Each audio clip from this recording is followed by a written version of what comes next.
Hi, so today we're going to be talking about how to test your blood sugar using a blood glucose monitor.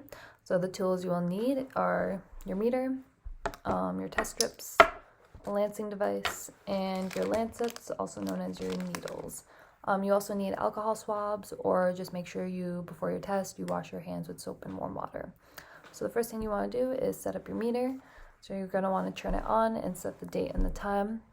You do this by holding down the button on the top for 10 seconds until you hear a beep. And then it will walk you through setting up the hour, the minutes, and then the date and everything. So you can use the arrows on the top to change the value, and then when you're ready to set it, you press that button in the middle. So I have already set mine, so I'm gonna just skip through everything.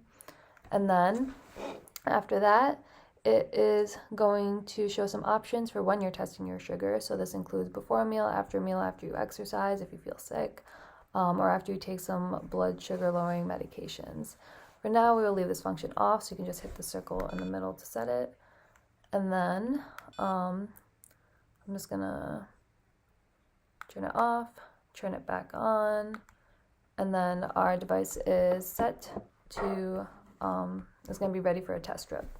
So next we wanna look at our lancing device. So this is what it looks like.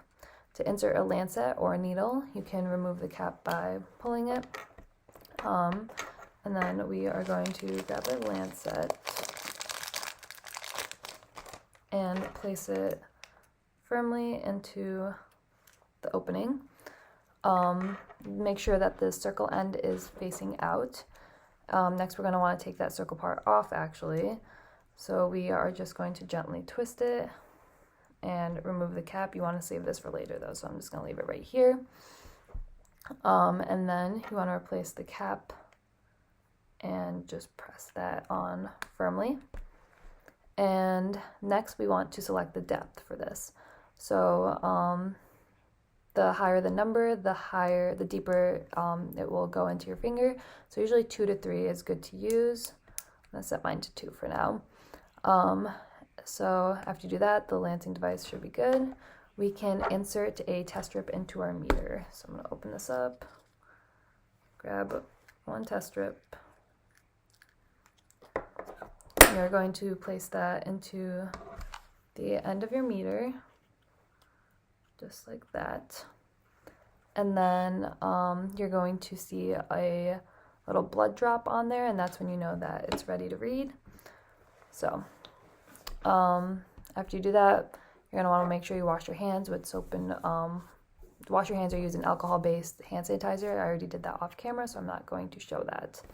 All right, so next we are going to cock our lancing device. You do that by just pulling it upward and pulling back down and then letting it go back down. Then you're going to firmly press it onto the side of your finger and hit the button like such. Once you do that, you want to just milk your finger a little bit to get a good drop of blood. It's taking me a second.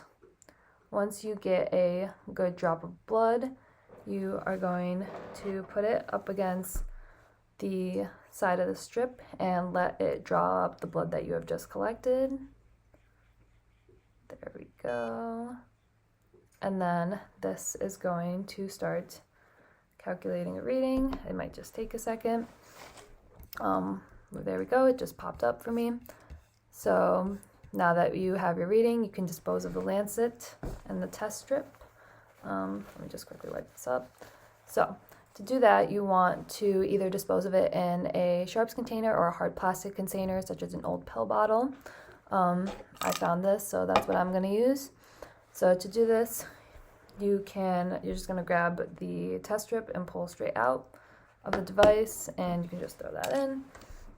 And then to remove the lancet, you are going to want to remove the cap as such. And then remember we kept this little circle piece from before. We're going to press firmly into the center of this to cap the needle. Once you do that, you can just wiggle this around, pull the lancet out, dispose of it in our container.